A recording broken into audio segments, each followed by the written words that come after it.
I decided to run for a few reasons. One was my utter obsession with UNC. I love the school, and it would be a dream to have a direct hand in its growth and development. These are Eve's own words, describing why she chose to run for student body president. Today, we're joined by 15 individuals who've had the privilege of representing this great institution at one point or another as student body president. Individuals who shared in an experience that Eve cared about so deeply. I also served as student body president, but that doesn't encapsulate my relationship with Eve, just as the same title comes nowhere near encapsulating Eve as a person. Presence and passion are not easy words to define, but Eve embodied them completely. Late-night dancer, motivator, friend, confidant, intimidating wide receiver on team friendship and flag football, streaker, rollerblader, scholar, procrastinator, sleep-deprived, driven, exciting and excited, listener, and leader. These begin to paint a bit more of a holistic picture. Eve was certainly more than a laundry list of superlatives. She was a bright spot in your day, a thoughtful conversation, a warm hug, and a friendly smile. Today, I'll look back on competitive games of foosball and a terribly off-key karaoke rendition of My Girl, on a flashing strobe light at the house on Friendly Lane, where late-night dance parties seemed spontaneous, yet were always expected. On dropping by the house unannounced for a glass of water during a midday run to find an embarrassed Eve on the couch with a facial painting her toenails. These are the memories that I'll carry of Eve. She was so genuine. I remember a dinner for the North Carolina Fellows Program at which members of the senior class were saying their goodbyes and imparting their wisdom to a group of students that included Eve and myself. She had to leave before the evening, so she stood up confidently at the end of one fellow's story and said, "I'm really sorry I have to leave. Good luck with the rest of your lives." We all started laughing and said, "Who is this girl?" But she meant it, and she was always sincere. She was committed. Eve spent a lot of time her freshman year helping me get elected student body president. And in an email I was able to see only this past week, she wrote to a friend describing her week. She said, "All I do is spend time working on the campaign. Seth better appreciate this." She was a worrier. My last exchange with Eve was a series of text messages about dropping a class. "Seth, this is Eve," with an exclamation point at the end, of course. "Seth, this is Eve," as if in her excitement, she forgot that her name would pop up on my phone. I'm pretty much trying to decide right now whether I should drop this lab, which would be so good for my quality of life. But it would mean that I'd have to take summer school, and I wasn't sure if that'd be bad for my future or for my resume. After we diffused the situation through a series of text messages back and forth, she wrote, "Okay, this was helpful, Seth. Thank you." 2 exclamation points this time. She always made me feel like she needed me, like somehow I was being a mentor to her, and that can't be any further from the truth, because it was Eve who always made me feel included, who always shared her excitement and her trepidation, who always sought input, and who was always listening. Here at UNC, we speak often of the Carolina way, and Eve had a favorite definition. Study hard and work hard, play hard, keep an open mind, take pride in yourself, in your school, in what you produce, and the way you help others. If you make mistakes, make sure you learn from them, and never give up. Stay strong to the finish. It's impossible to forecast the future and the impact of such an intelligent, motivated, and thoughtful human being as Eve. However, it's not impossible for each of us sitting here today to reevaluate the way in which we engage with the world and to prioritize those things that truly matter family, friends, and serving others among them. And to live our lives deliberately and passionately in the example that Eve provided. Let us today shed our last moments of silence for Eve. For though she led her life fully, she was not able to lead a full life. From this point forward, we must speak loudly and act boldly.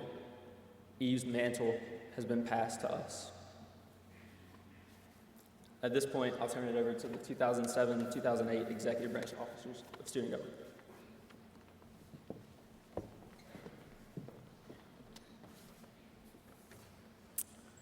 Well, Eve and I spent a lot of time in the student government suite, and I treasure the times that I would pop my head into Eve's office just to say hi and then end up staying for an hour or two just to talk.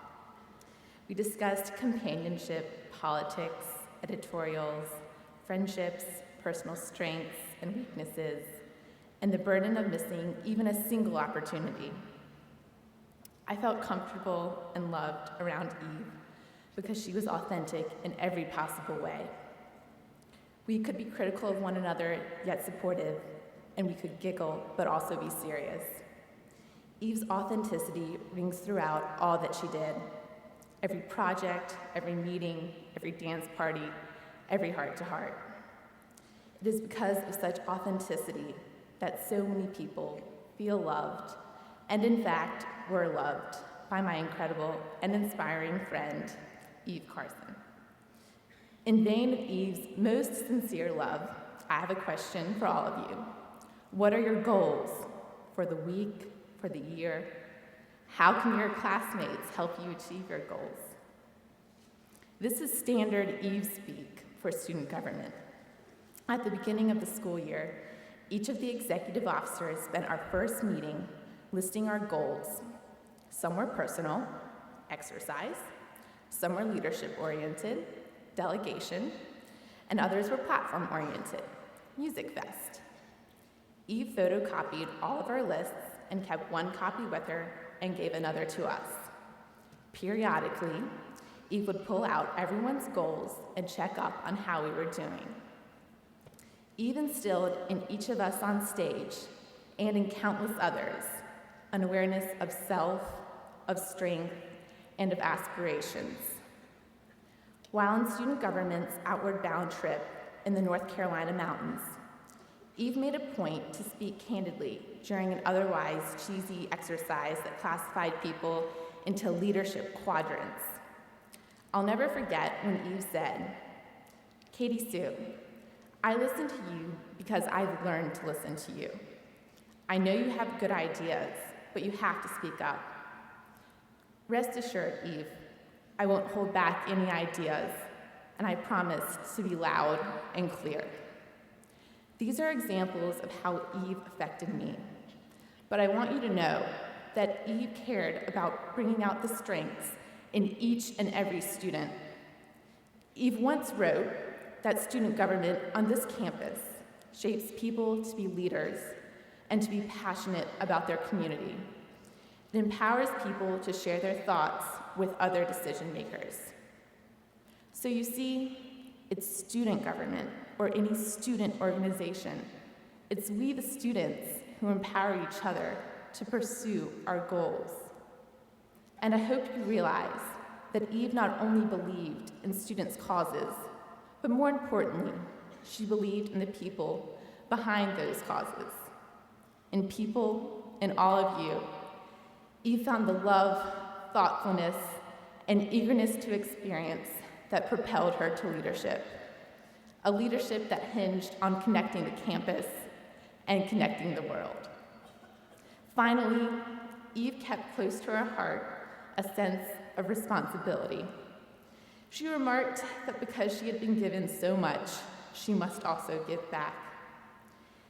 Eve counted all of you among her friends. She would say, "I have friends, and I have friends that I have not met."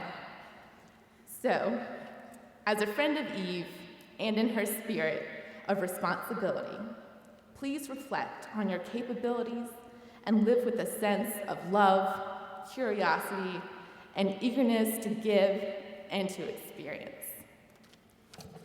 Thank you, Eve.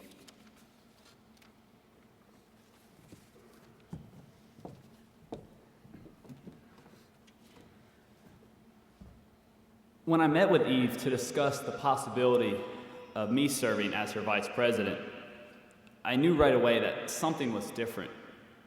As I listened to Eve discuss her vision for this university and the role she hoped student government would play in making that vision a reality, I was inspired. I had to be part of her team. Like no one else I had met before, Eve valued friendship, teamwork. On her campaign website, while running for student body president, Eve wrote, "I want to make student government something that everyone wants to be part of. I want to make bettering this university something exciting for all of you." She assembled the largest and most diverse cabinet in the history of student government. While others, including myself, warned Eve that our cabinet was too large and would prove too difficult to manage, Eve pressed on. She broke down the traditional barriers that have typically stood between student government and other students on campus, and reached out to students from all walks of life. Once they met Eve, they too wanted to be part of her team. In the student government that Eve built, there were no hierarchical structures or administrative protocols. We were simply teammates, working together to achieve a common vision, a better UNC. Our senior advisor, Chrissy Cunningham, profoundly described Eve as someone who wasn't constrained by the conventional ways that we typically attack problems in student government. I remember one particular cabinet meeting when Eve was scheduled to give a 5-minute update on the tuition talks. Typically, only a small group of student leaders ever have the chance to influence tuition policy. However, Eve sought input from everyone, and her 5-minute tuition update turned into a nearly hour-long discussion about ways we could work together to ensure tuition increases were affordable and predictable. Eve valued everyone's opinion, always seeking to understand before seeking to be understood. Eve listened. Eve brought spontaneity to student government. Just a few weeks ago, UNC hosted a visit from the Vice Chancellor of Student Affairs at Kabul University in Afghanistan, Professor Zaheb. While giving Professor Zaheb a tour of campus, Eve stopped in the pit and spontaneously, out of nowhere, assembled a couple of students who happened to be members of a cappella group called Tar Heel Voices. She asked if they would be willing to sing a song for Professor Zaheb. And after some discussion back and forth between the students, well, how could they say no to Eve? They sang a song featured in that film Top Gun titled, "You've Lost That Loving Feeling." The expression on the face of Professor Zaheb that afternoon was priceless. As he began taking photos of singers and other students gathered around the pit, I felt chills run up and down my spine. Eve conveyed to Professor Zaheb what many of us wanted to share with him about the student culture at UNC, but we couldn't do it in words.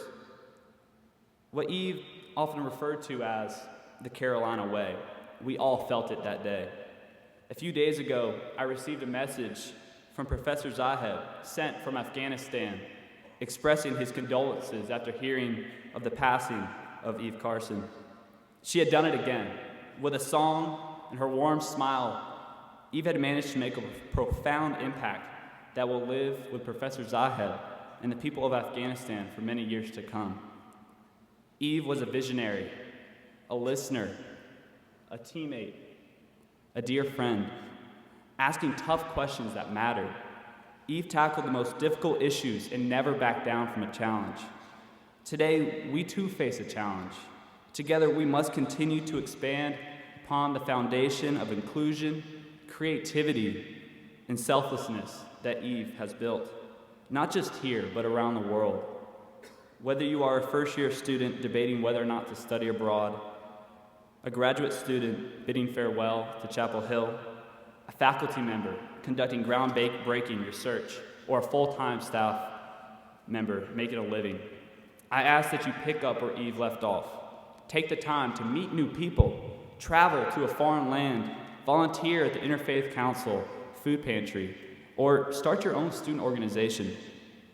Whatever it may be, leave here knowing that we are all part of Eve's team, and together we have Eve's vision to achieve, a vision she articulated so well in an email to student government leaders when she wrote, "Inclusion, involvement, diversity, acceptance, seeking to be great, but always remembering that we must be good.